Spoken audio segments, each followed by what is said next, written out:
hago notas convertibles, me invento, hago equity, hago saves, cuándo, creo que hay un montón de cosas ahí que parecen como preguntas simples, pero que cuando uno está levantando capital no las tiene. Y entonces creo que justamente esos son los temas principales.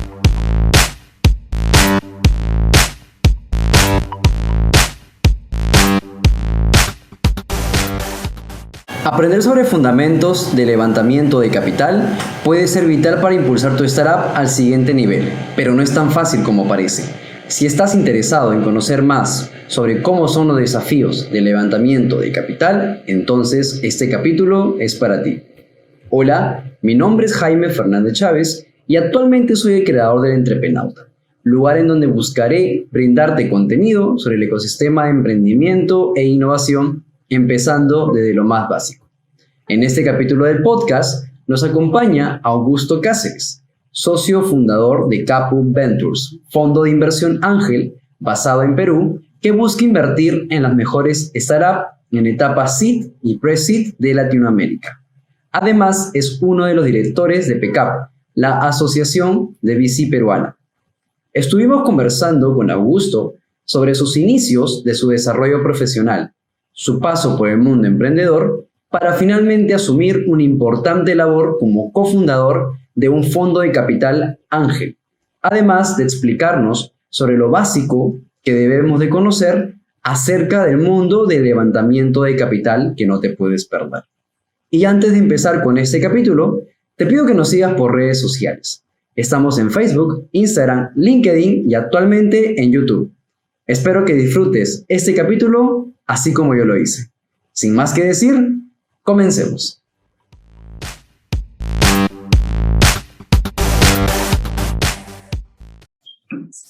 Hola Augusto, ¿qué tal? Un gusto tenerte aquí en el podcast del Entrepenauta. Bueno, para quien no sabe, yo Augusto Cáceres lo conocí en varios eventos de emprendimiento aquí en Perú. La participación que más resalto fue justo en un conversatorio sobre el contexto latinoamericano de las startups. Bueno, otra vez, un gusto, Augusto, y pues cuéntame un poco más acerca de ti y a qué te dedicas también. ¿Qué tal, Jaime? Gracias por la invitación. Un gusto estar acá con ustedes. Bueno, yo soy abogado de profesión. De hecho, estudié en la Universidad Católica, Derecho. Digamos, empecé mi vida de abogado bastante tradicional. Trabajé en un estudio de abogados. Hice una maestría en Derecho en Nueva York, en Columbia. Trabajé un tiempo en un estudio de abogados en Nueva York. Y luego volví a Lima a trabajar en otro estudio de abogados. Y cuando volví me entró un poco el bichito emprendedor. Digamos que yo en Estados Unidos pedía tanto delivery, estoy hablando hace ya más de 10 años, y cuando llegué a Lima las soluciones de delivery de esa época no eran ni remotamente ni lo que está en Estados Unidos hace 10 años ni lo que es hoy día, claramente. Así que con unos amigos hicimos un proyecto de delivery, digamos, de comida tipo Rappi, lo que es hoy día, pero no sé si estábamos un poco temprano o varias cosas que fallaron ahí, pero la verdad que no salió adelante, estuvimos un par de años ahí dándole duro. Y yo seguía trabajando como abogado, esto fue un side project, por así decirlo, pero a raíz de eso conocí el ecosistema de emprendimiento, conocí aceleradoras, fondos, otros emprendedores y la verdad que fue muy entretenido porque la verdad que me abrió bastante el mundo. Vi una filosofía, una forma de hacer las cosas distintas, de crecer negocios súper aceleradamente, digamos, desde una idea de cero, con mucho empuje. Entonces, la verdad que quedé un poquito atrapado con eso. Entonces, estoy trabajando como abogado, digamos, en varios años con startups, con emprendimiento. En el estudio donde estaba, abrimos un área de Venture Capital, Startups y FinTech. Hicimos un laboratorio de innovación, donde hicimos inclusive un programa de aceleración con startups de Legal Tech en su momento. Varios desarrollos internos y la verdad que me metí mucho en eso, me gustó. Y en paralelo también me queda un poco el bichito de emprender, de contribuir con emprender. Entonces participé ahí en la fundación de una fintech, en la que todavía tengo una participación ahí, aunque no la dirijo. Y después un cliente que habíamos apoyado de Multista Legal para hacer un exit, hizo una startup nueva, me pasó la voz para ayudarlo con el equipo inicial y invertir un poco de plata. Al principio lo hice así medio por apoyar a alguien en que yo creía, digamos, que lo había visto crecer su startup y ser exitoso. Pero eso, digamos, que empecé a ver que en la parte de inversión en startups había también una oportunidad interesante, con todos los riesgos que obviamente todos conocen, pero también con una posibilidad de upside interesante. Así que empecé a invertir tickets ángeles en algunas startups, y al poco tiempo me di cuenta que financieramente era mucho más eficiente hacerlo con una estructura más grande, y ahí es que decidí salir del estudio donde era socio, y fundar, digamos, dos líneas de negocio, por así decirlo. Por un lado, Capu Ventures, que empezó como una red de microinversión ángel. Ahí, digamos, hicimos 7 inversiones el año pasado mediante sindicatos con esta red, y ahora hemos levantado un fondo ya de $500,000 para empezar a invertir en startups de Latinoamérica. Lo acabamos de levantar, es bien reciente, pero ya estamos haciendo las primeras inversiones, así que muy contento por eso. Y por otro lado, digamos, como abogado he seguido trabajando con los emprendedores y con el ecosistema, y ahí fundé es una startup legal. Me gusta llamarle startup legal porque creo que para todos los efectos es una startup, pero digamos es una boutique legal que apoya a emprendedores e inversionistas en el ecosistema emprendedor y a compañías que están buscando hacer cosas con tecnología. Y ahí, digamos, en ese camino también, desde el año pasado soy director de la Asociación de Venture Capital de EPK. Estoy en el board, muy contento de hacer muchas cosas. Una de ellas fue el Perú Venture Capital Conference del año pasado, que fue un evento bastante grande, que fueron más de 900 personas. Tuvimos 90 speakers, 35 speakers del extranjero, 2 días. La verdad que fue muy gratificante ver todo lo que pudimos hacer y cómo pudimos traer un montón de gente para seguir creciendo el ecosistema local. Así que eso es un poco lo que me dedico. Igual hago muchas cosas más por ahí, siempre me meto en algunos negocios, advisory para las startups, me meto en varios programas, pero en general te diría que dedico mi tiempo al 100% al ecosistema de emprendimiento de una forma u otra, o con un sombrero u otro, ¿no? Y justamente por lo del PBCC, el Peru Venture Capital, y por una charla en Startup Green fue que te conocí un poco más. Cuéntame un poco tu experiencia, o cómo describirías tu experiencia trabajando tanto de fundador, pero también como de abogado o de inversionista en la parte de las startups. O sea, yo creo que todo al final de alguna manera está medio interconectado, ¿no? O sea, creo que un poco lo enriquecedor que me ha permitido tener mi carrera, mi experiencia, ha sido justamente poder tener esos distintos sombreros, porque te permite tener una perspectiva un poco más amplia, ¿no? O sea, a veces uno puede estar como fundador y puede tener ciertas presunciones o asunciones respecto de los inversionistas, por ejemplo, ¿no? De cómo funciona un inversionista, o qué cosas es lo que le gusta ver, o qué cosas que le gustaría escuchar, o de qué manera hay que enfocar las cosas. Y de repente cuando uno es inversionista se da cuenta que no necesariamente lo que el founder pensaba, tú como founder pensabas que era lo que tenías que hacer, es lo que tenías que hacer, porque te das cuenta que tú ahora miras las cosas de una manera distinta, ¿no? Entonces es interesante tener esos distintos sombreros, porque a mí creo que me ha permitido también enfocar distinto cómo hago los negocios, o cómo puedo ayudar a alguien a levantar plata, porque justamente de alguna manera es como decirle cómo me tienen que hablar a mí, no porque yo represente a todos los inversionistas del mundo, pero de alguna manera, digamos, el enfoque que tiene un inversionista es principalmente parecido siempre con las startups, ¿no? Entonces, creo que ese círculo que puedo dar de alguna manera habiendo sido founder, yo he levantado plata, digamos, como founder de inversionistas, ahí yo pichar al inversionista, me han dicho que no 200 veces, o sea, yo ese pain, digamos, como founder, también creo que traes eso a la mesa también para las otras cosas que hace justamente, ¿no? Entonces, como sabes que hay cosas que no quieres hacerle al emprendedor, ¿no? Y eso ahí tratamos, por ejemplo, nosotros estamos en un proceso de inversión rápido, tratamos de dar feedback, como para hacer cosas que por ahí, siendo founder, decías, oye, ojalá no me van a esperar un montón de tiempo para decirme que no, y si me dicen que no, que me digan algo chévere, por lo menos, o que me sirva. Entonces tratamos de hacer esas cosas. Y como también, ¿no? Creo que una de las cosas que uno aprende también es qué tan preciado puede ser el tiempo del founder, ¿no?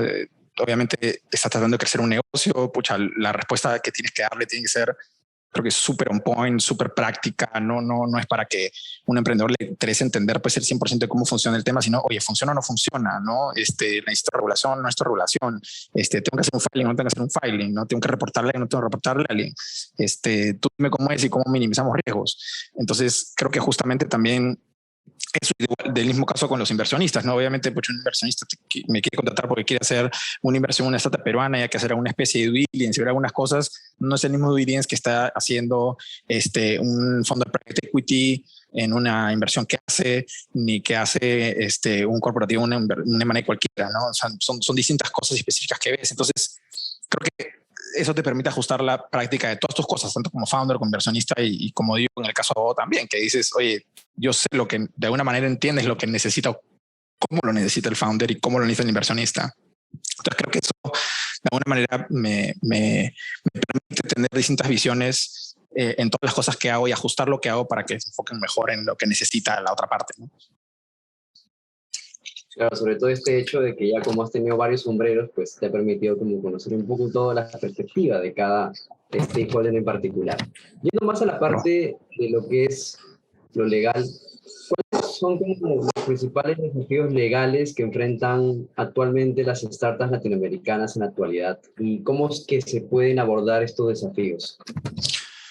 A ver, yo creo que definitivamente el principal problema que enfrentan es la falta de capital. Entonces creería que, y una de las principales cosas obviamente por las que ayudo, con las que ayudo a muchas startups es a estructurarse para levantar plata. Y creo que por un lado es el challenge del acceso a la plata, o sea, la capital, y por otro lado es la complejidad o costos de cualquier estructura, ¿no? Porque al final uno tiene la idea, oye, pucha, es que tengo que armar una compañía fácil en Cayman y en Delaware y cuesta caro y no sé qué. Y hay un montón de formas de hacerlo que no necesariamente pasan por ahí, por contratar un abogado en Estados Unidos o en Cayman.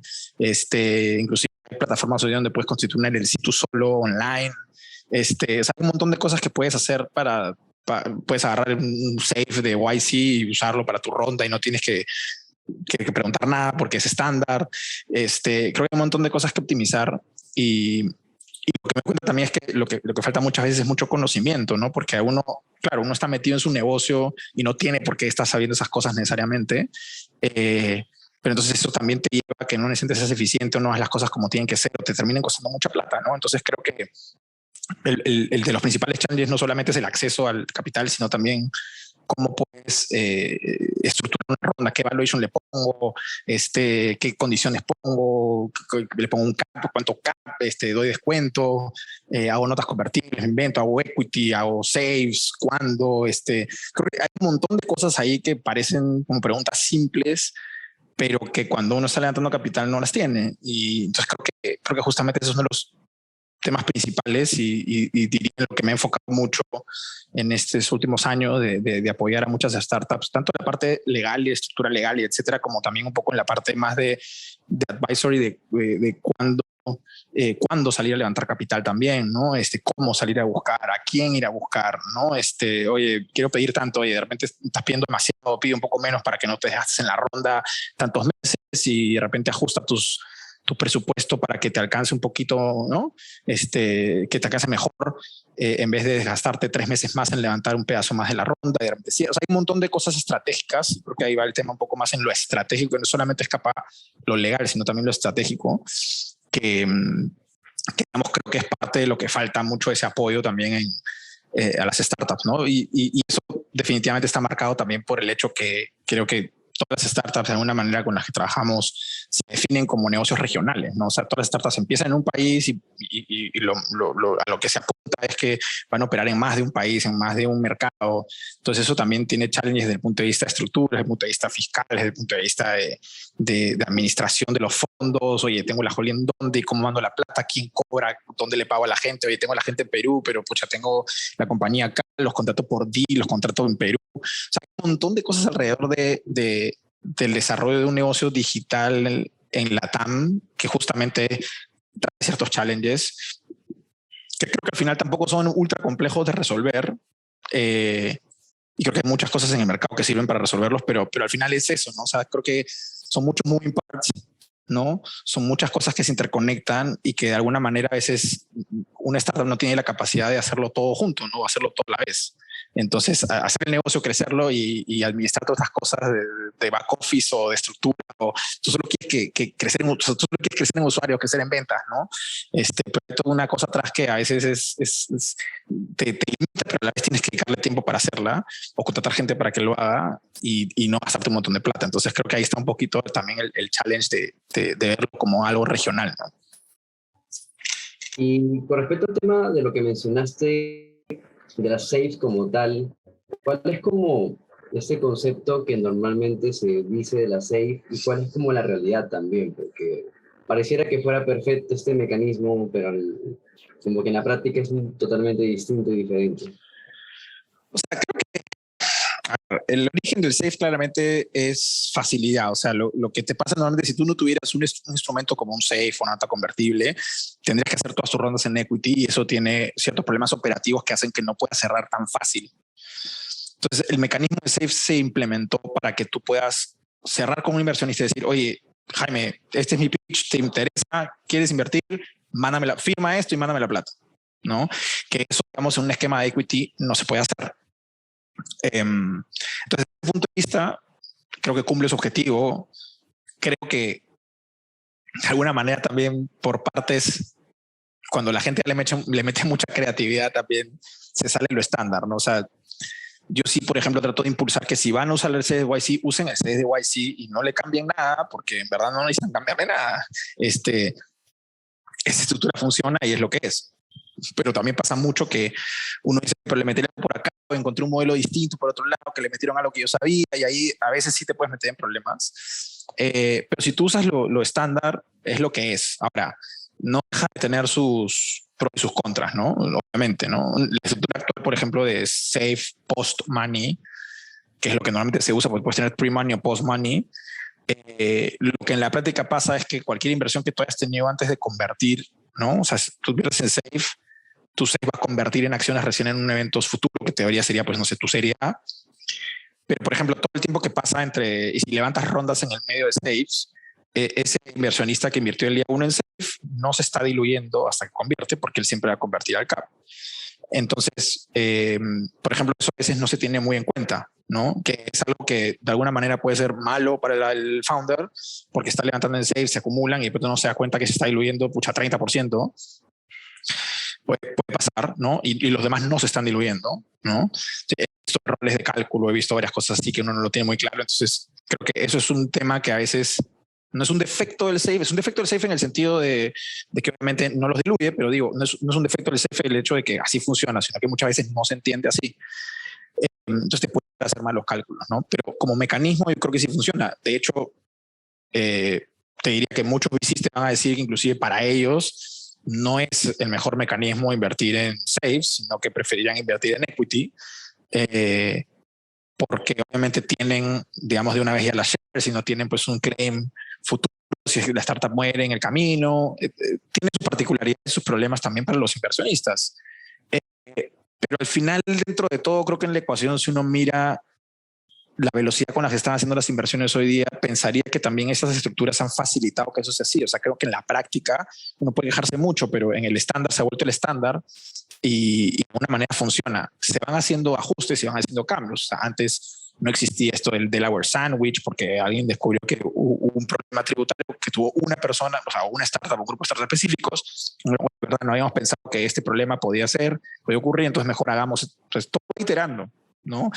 No sé, Y Combinator antes no aceptaba estructura, después sí, ahora también puedes tener, inclusive hay un safe de YC para Canadá y otro para Singapur. O sea, creo que el mundo va cambiando y va adaptándose a estas cosas nuevas, pero en general te diría que el safe para mí, con todos sus problemas, las notas, voy a decir los instrumentos convertibles, porque creo que las notas están más o menos también por ahí estoy viendo una especie de comeback de mucha gente empezando a pensar en usar notas convertibles, pero que justamente los convertibles lo que han logrado es este dinamismo y este estándar de la industria que de alguna manera también facilita, ¿no? Y a mí me mandan a alguien un CDYC, teoría ni lo voy a revisar, porque si es el CDYC ya sé cómo funciona, ¿no? Entonces también pasa, ¿no? A mí me pasa que, no sé, alguien me manda un safe totalmente distinto y ya, entonces ya no puedo firmarlo de frente, tengo que tomarme el tiempo de leerlo bien, entender qué cambios tiene y cosas distintas tiene, ¿no? Entonces, nuevamente, creo que son mecanismos que tienen sus issues, pero para mí han facilitado sin duda que se hagan las cosas de manera más rápida y también menos costosa. O sea, con lo que te decía al inicio, ¿no? Oye, un founder puede agarrar el safe de YC, el estándar, y mandárselo y levantó su ronda con ese safe y no tiene que contratar un abogado para eso necesariamente, ¿no? O sea, entonces también de alguna manera reduces los costos a los cuales la gente puede levantar plata también. O sea, entonces creo que son cosas que hay que tomar en cuenta y que de repente en el balance son positivas más que negativas, ¿no? Pero yendo al tema ya de lo que es el proceso de levantamiento de capital, ya en la parte legal, ¿cómo se suele dar este proceso como tal? Yo creo que todo va a depender un poco en la etapa en la que te encuentres, ¿no? O sea, los mecanismos y las estructuras van a ser un poco distintas si eres una startup que está comenzando, me dices, oye, tengo un PowerPoint y con 2 amigos y vamos a empezar a hacer algo, que si, oye, ya hicimos este MVP por 1 año, tenemos tracción y queremos salir a levantar plata de gente de fuera, o si oye, ya levantamos, no sé, hicimos una primera ronda con Friends and Family, una segunda con Angels y después queremos levantar plata de VCs para ir a México y Brasil, son escenarios distintos que pueden tener respuestas distintas, pero en general yo te diría que lo principal siempre pasa porque hay una estructura corporativa, que es lo primero que normalmente no tienes, o si tienes máximo una compañía operativa local. Y obviamente si vas a salir a levantar plata, en principio, y un poco lo que siempre decimos es, si tú vas a salir a levantar plata de gente extranjera, lo más probable es que sea muy difícil que te escapes de tener una estructura extranjera, ¿no? ¿Por qué? Porque los extranjeros, en general, pero voy a hablar del mundo de VC, digamos, han entendido que básicamente las jurisdicciones en las que se invierte son de la Cayman. Y si quieres, no sé, por ahí Canadá y UK, ¿no? De repente estás en el mercado español, en el mercado europeo, pucha, no sé, Alemania o España. Pero si estamos hablando de la TAM, las jurisdicciones en las cuales normalmente las compañías organizan sus holdings y levantan plata son básicamente Delaware y Cayman. Eso tiene varias razones de ser. Una, básicamente la confianza de los inversores que dicen, oye, yo sé que estoy invirtiendo en una jurisdicción donde, no sé, un juez va a fallar de manera racional, no va a estar sujeto a que venga alguien con maletín, no sé, ¿entiendes? Cosas que me pasan en jurisdicciones un poco más bananeras como las nuestras. Y también la seguridad jurídica, ¿no? Porque obviamente vivimos en países que tienen pues muchos cambios y las condiciones legales también pueden cambiar. Entonces creo que obviamente de mercado para los inversionistas, si es un gobierno mucho más restrictivo, puede estar restringirte pues la salida de cash o las inversiones por extranjeros. O sea, en la TAM, no sé, hay ejemplos no tan lejanos de cosas que han pasado así. Entonces los inversionistas claramente se acostumbran a. Entonces, para el founder, yo creo que tiene que tomar en cuenta que alguna estructura tiene que tener, que si estamos hablando de un levantamiento de capital ya de inversionistas un poquito más sofisticados, claramente implica una estructura extranjera que puede ser en principio simple, pero también creo que se busca también ser flexible con las etapas más iniciales, ¿no? O sea, él me podría decir, oye, mira, estamos levantando una cosa muy chiquita localmente, pero igual son inversionistas que por ahí después, sí, no es que no son sofisticados, pero no queremos gastar en este momento en constituir una holding afuera y hacer muchas cosas más. Entonces hay una alternativa, se pueden buscar alternativas, se pueden hacer, no sé, notas convertibles locales que después haces el flip a la empresa de arriba. Entonces, creo que hay muchas cosas que se pueden hacer, pero claramente va a depender, como te digo, de la etapa de la estructura corporativa. De todas maneras, el vehículo, el instrumento que vas a usar, como te decía, principalmente seguro en etapas tempranas va a ser siempre un safe.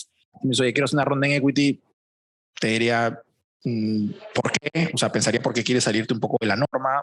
Puede ser que sea válido. Hoy día creo que también hay estructuras más de venture debt, por ejemplo, o deuda, o financiamientos un poco más alternativos. También podría funcionar. Cualquiera de ellos definitivamente va a requerir, igual como te digo, creo que lo principal es una estructura corporativa y algunas cosas mínimas, porque si bien es cierto, nadie te va a hacer, ninguno de esos inversionistas en etapa muy temprana te va a hacer un due diligence, digamos, muy exhaustivo. Hay cositas mínimas que vas a querer tener protegidas y hechas, y que te van a preguntar, y si no, te van a pedir que lo tengas, ¿no? Y con respecto al tema del financiamiento, porque pues hoy en día algunas startups ni siquiera han ejecutado su propuesta de valor que ya quieren buscar financiamiento. Desde mi punto de vista, como inversionista, como fundador de una startup y también apoyando de manera legal, ¿qué es lo que tú podrías recomendarle a estos fundadores que quieren buscar financiamiento? ¿Qué se deben concentrar al principio, antes de buscar? Creo que no es ningún secreto que, digamos, el 2021 fue un año récord en inversión en todo el mundo, en venture capital, y que obviamente eso no se va a repetir necesariamente en el corto plazo, ¿no? Entonces, creo que las condiciones han cambiado un poco y el impacto de eso digamos, para las startups que están levantando plata es, creo yo, que obviamente hay menos disponibilidad de inversión en cosas que están muy iniciales o que no tienen ninguna atracción, eh, porque son un poquito más exigentes con mostrar algunos resultados, ¿no? Oye, ya está bien, está buena la idea, pero quiero ver algo de tracción, quiero ver si realmente hay algo de product market fit, algo, ¿no? Entonces, hay un poco más de presión con los unit economics. Nuevamente, creo que lo que hace eso es que te la pone un poco más difícil si estás pensando en levantar algo como de cero. Entonces, y lo otro es que obviamente los VCs ya no están dispuestos a comerse valuations gigantescas que no tienen ningún sustento, ¿no? Entonces creo que en 2021, 22, principio de 22, podíamos ver startups que no tenían nada y levantaban a valuations gigantes sin que el mercado necesariamente lo aguante o sin que el founder inclusive pueda ser necesariamente, no sé, un second time founder que podrías decir, bueno, pucha, hay un second time founder, tiene más sentido, pero no en todos los casos. Entonces yo creo que hoy día los VCs están viendo valuaciones mucho más aterrizadas porque al final el negocio del VC es ese, oye, yo tengo que tener una valuación lo más baja posible para salir a la más alta posible. Entonces, creo que hay mucha más presión en eso. Que antes, claro, pasaba que al menos un par, pucha, estaban súper entusiasmados, había plata súper disponible y metían, ahora ya no pasa. Entonces, creo que justamente eso es lo que trae un poco de consecuencia, es que para mí, hoy día, yo trataría de, si voy a levantar una startup, pues un negocio, tratar de iterar, o sea, de probarlo con la menor cantidad de plata posible, pero lograr tener tracción. Creo que va a requerir mucho de imaginación, ingenio, research, etcétera, para poder lograr resultados en muy corto plazo con muy poca plata. Si saldría a buscar plata de gente muy cercana o del network cercano. Yo entiendo que mucha gente no puede tener, claro, el amigo que tiene 50.000 dando vueltas, ya quisiéramos todos tener ese amigo, esos amigos. Pero igual, o sea, creo que no necesariamente tienes que salir a levantar $200.000, ¿no? $500.000, $100.000. De repente lo que necesitas para probar esta primera fase, tener tus primeros clientes y todo, son $20.000. De repente no tienes una persona que puede $20.000, pero de repente puedes conseguir 20 personas que pongan $1.000. Puede hacer crowdfunding. O sea, creo que buscaría un montón de fórmulas que me permitan obtener dinero no de manera tan estructurada para que no me pidan tantas cosas, porque si no va a ser un poco como el huevo de la gallina, ¿no? Oye, yo te voy a decir que me estás viendo buscar plata, te voy a decir, búscame cuando tengas más tracción, pero tú me dices, oye, pero te buscaba justamente para la plata para tener más tracción. Entonces, ¿no? Entonces, por eso yo creo que, y los procesos de levantamiento de capital son desgastantes, ¿no? Y largos. O sea, es raro que una startup me diga que ha levantado toda su ronda en menos de 6 meses desde que le empezó a pensar. ¿No? Son procesos largos que además a los founders los desenfocan de las cosas que están haciendo. Salvo que tengas un equipo de founders, no sé, 4 founders, que uno se puede dedicar exclusivamente al levantamiento de capital. La verdad es que si eres un solo founder o son un par de founders, seguramente va a obviamente demandar mucho más de tu tiempo y te va a desenfocar de construir, ¿no?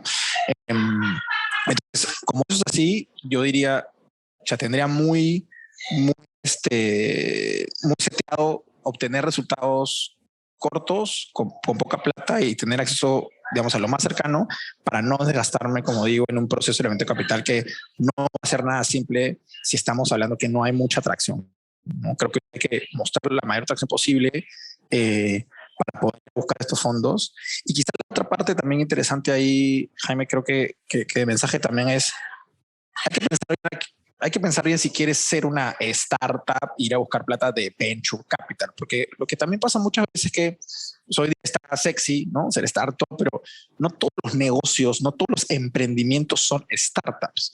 Y en verdad sí es importante esa distinción, no porque es semántica, porque para escribir mejor en LinkedIn, sino porque en verdad lo que invertimos en startups, podemos invertir solo en startups. O sea, yo tengo un fondo y los fondos funcionan con la plata de terceras personas que son los limited partners, son los inversionistas del fondo, y ellos decidieron invertir en el fondo porque el fondo tenía una tesis. Entonces, por ejemplo, nuestro fondo tiene como tesis startups de tecnología en etapa temprana en Latinoamérica. Entonces, yo no puedo invertir en otra cosa que no sea una startup de tecnología. Y sí es relevante, porque esa tesis tiene un porqué, ¿no? Pero no quiere decir que los negocios que no son startups o no son basados en tecnología no son buenos negocios. Lo que pasa es que yo no voy a invertir en esos con el fondo porque mi fondo tiene una tesis. Entonces, no todo el mundo invierte lo mismo. Y si yo estoy invirtiendo en startups, voy a buscar cierto tipo de crecimiento, ¿no? Bacán, tú vas a levantar plata hoy día, pero yo estoy esperando entonces que vas a levantar el siguiente año y el siguiente año y vas a extender tu rango y todo lo que puedas si quieras, pero vas a seguir levantando y vas a crecer en valuation y vas a tener un crecimiento súper acelerado porque si no, no se justifica que tú tengas un PowerPoint y quieras tener $1 millón de valuation. No, si no, no arma. O sea, la única forma que yo me compre eso es porque pienso que va a valer 100. Entonces, ¿no? Entonces, si no te encuentras en una paradoja medio brava, ¿no? Donde, oye, yo te voy a decir que vale porque no me quiero ir mucho, que mi negocio vale 5 millones, pero estoy pensando que no lo voy a vender en más de 10. Pero eso no es lo que está buscando un inversionista de Venture Capital.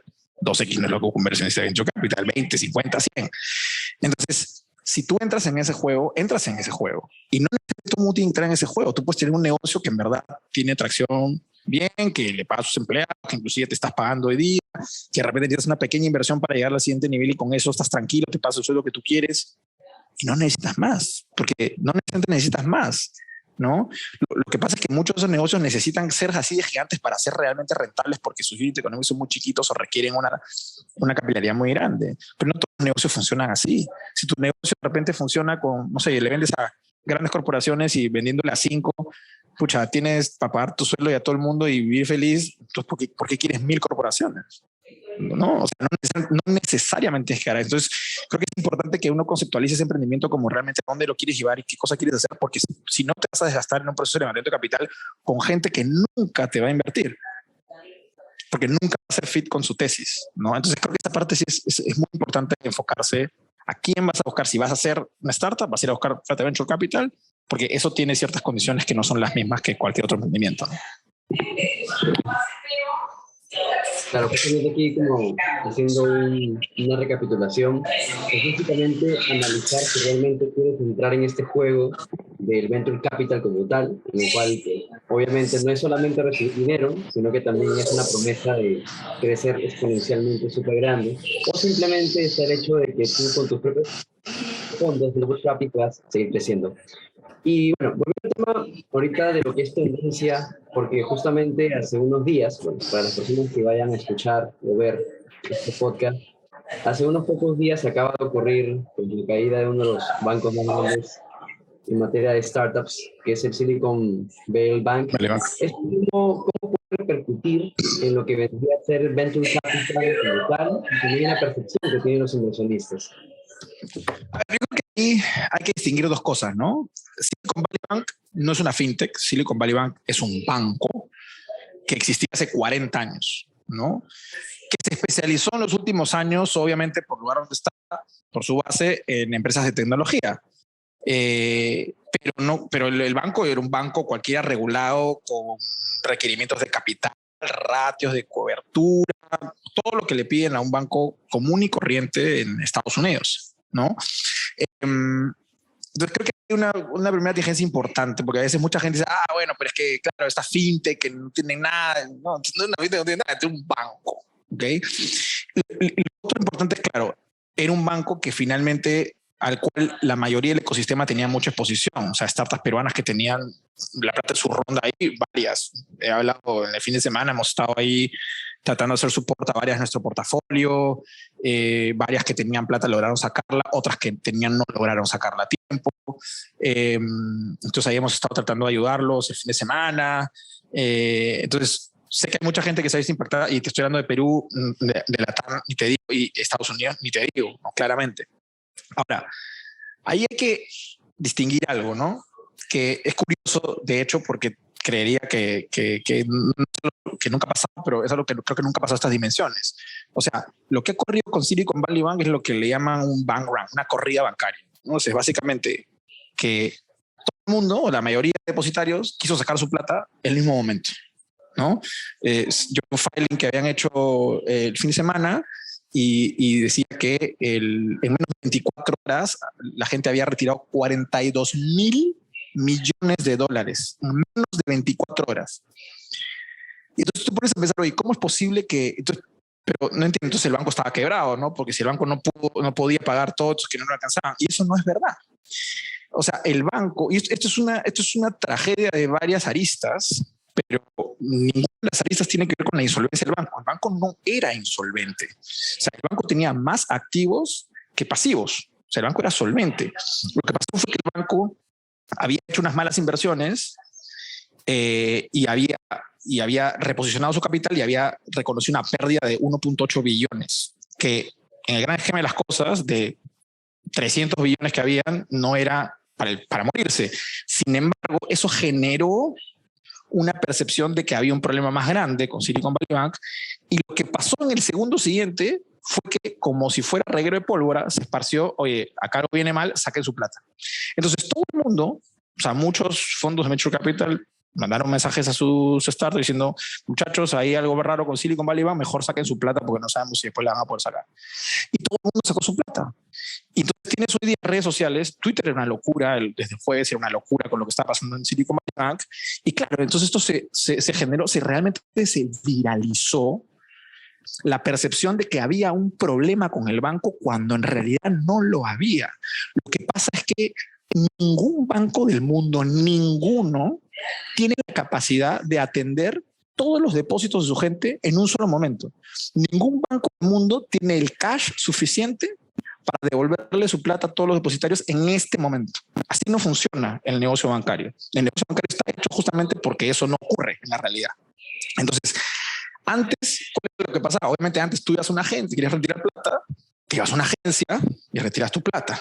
Entonces las corridas bancarias de antes eran colas gigantescas de gente en las agencias tratando de retirar su plata. Pero físicamente tú no puedes retirar tu plata hasta que estés dentro de la agencia. Entonces si llegaste a las 10 de la mañana y la gente estaba desde las 6, tenías que esperarte horas de horas para retirar. Con lo cual minimizabas la velocidad en la cual la gente retiraba su plata. Sin embargo, hoy día, que todo lo puedes hacer con tu teléfono, lo que decía la gente, le entraba a su cuenta de SVB y ponía withdraw, transfer, y mandaban la plata y se acabó. Y todos lo hicieron en una tarde, 42.000 millones de dólares. Entonces, ningún banco está preparado para eso. Entonces, sí es importante también para mí hacer estas distinciones, porque esto no es un problema del ecosistema. Hay mucha gente que ha dicho, bueno, pero es que el banco falló porque, claro, le ha estado prestando plata a empresas insolventes, a empresas que te tiran la plata. Y esa no tiene nada que ver con lo que ha pasado. Lo que ha pasado es un mal management de activos en un momento financiero, una muy mala comunicación en el momento 2, y tercero, una corrida bancaria que es incontrolable y que en los tiempos de hoy nadie había visto que podía ser tan rápida y tan viral, ¿no? Entonces, solamente, y ahí puedes discutir si dice algo de la gente que le dijo a la gente saca tu plata, ¿no? Que hay críticas, hay muchas críticas de gente que dice, oye, no, hay gente que ¿cómo es así que recomiendas que saquen la plata? Tú has fomentado la corrida bancaria, pero también a la vez te dice gente, oye, pero es que yo si pienso que hay problemas con mi plata, obviamente la voy a sacar. Es muy difícil como, ¿no?, culpar la psicología de la gente ahí, pero eso es lo que ocurrió. Entonces, obviamente es un efecto que creo que hoy día, desde los anuncios de anoche, creo que se ha minimizado bastante, porque ahí la FED ha dicho que se van a honrar el 100% de los depósitos de todas las personas que tenían su plata ahí, independientemente si están dentro del límite asegurado o no.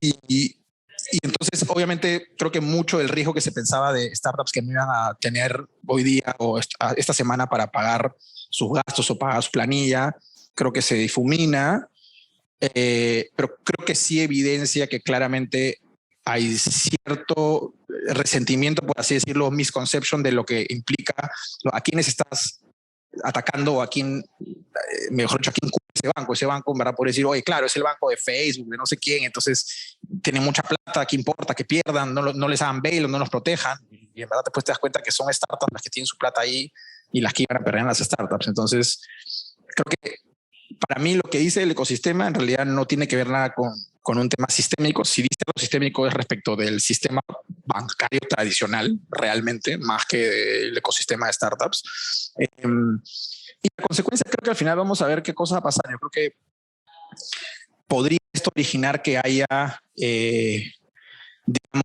una menor, por así decirlo, un menor estar en contra de, por ejemplo, ciertos esquemas como las stablecoins que estaban medio bajo ataque, bajo los reguladores en Estados Unidos. Ahí veías al CEO de Circle diciendo, oye, en verdad en verdad no puede pasar con nosotros porque más allá de que nosotros teníamos un poco de plata en SVB o no, en verdad nuestra moneda estaba cap 100% por activos líquidos. Entonces, en verdad, el banking, en mañana, el commercial banking debería funcionar así, ¿no? No el fraction. Entonces, van a haber cuestionamientos al modelo bancario tradicional que pueden ser aprovechados por cripto y también por fintechs que te van a decir, oye, pero no entiendo, a ver, si yo todo lo que supuestamente tenía era $250,000, que es el fondo de seguro de depósito, digamos, americano, que te asegura que te regresan hasta $250,000, si todo lo que yo tenía era protegido $250,000 y eso es producto de un seguro, es decir, alguien paga una prima, ¿por qué? Entonces, ¿para qué me regulas más? Yo no podría crear entonces una fintech que te cubre la plata, le pague al seguro, la prima, yo asumo el costo del seguro, te lo cobro a ti, pero asumo ese costo del seguro y tú tienes tu plata ahí asegurada porque hay un seguro atrás.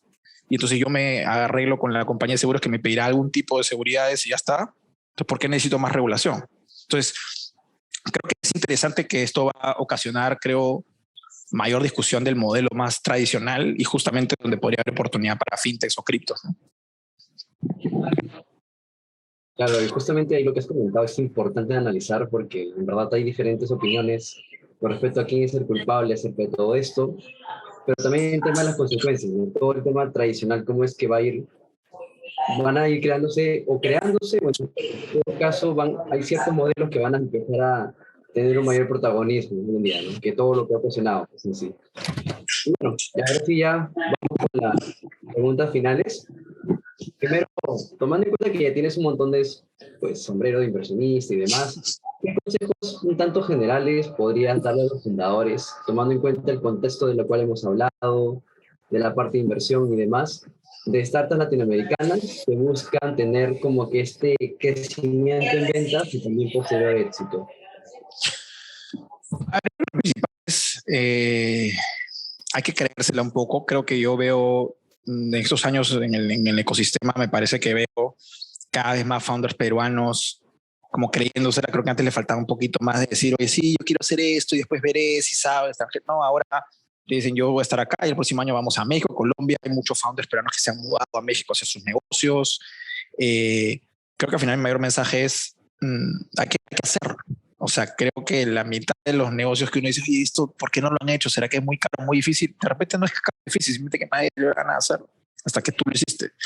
Entonces creo que yo aprovecharía las oportunidades. Yo creo que obviamente emprender es difícil y no es para todo el mundo, o para todo el mundo, o no necesariamente para todos en todo su momento de su vida, ¿no? Obviamente si me dices, pucha, acabo de la luz y tengo 2 hijos que están en el colegio y tengo que pagar un montón de cuentas, de repente pues no tener income, o sea, no tener ingresos en eso, ¿no? Por esos meses no es el momento para no tener ingresos, pero de repente en otro momento de tu vida sí, ¿no? O sea, yo creo que si yo, obviamente no es que sea tan viejo, pero ya tengo más de 40 años, y si pensara digamos, en lo que yo hice o no hice, o sea, a los 25 años, yo diría que probablemente digamos, debí ser un poquito más emprendedor. O sea, yo me considero bastante emprendedor, pero empecé tarde, ¿no?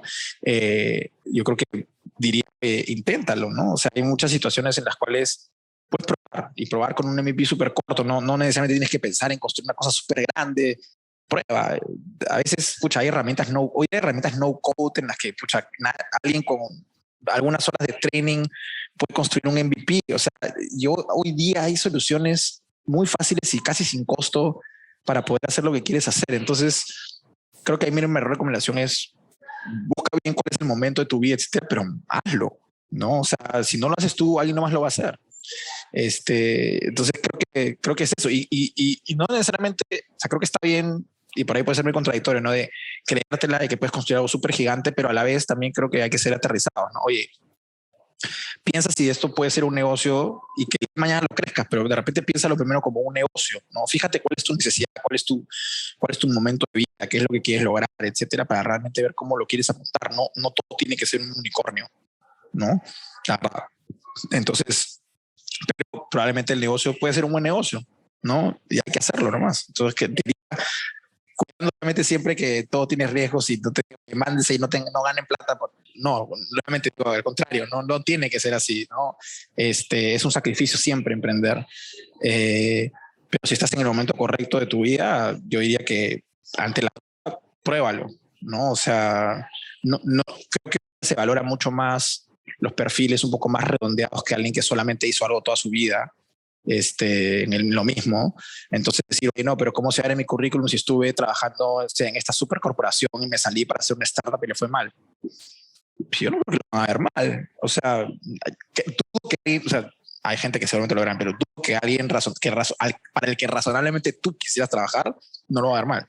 Al contrario, lo va a ver mejor, ¿no? Entonces creo que el mundo cambia un poquito en ese sentido. Entonces creo que hoy aprovecharía más oportunidades de emprender que antes quizá que digamos, más seguro con conseguir un trabajo y no moverte de ahí porque si no, no hay más, ¿no? El mundo cambia un poquito, no digo que vive las oportunidades, pero creo que hay más movilidad y más receptividad a la diversidad, ¿no?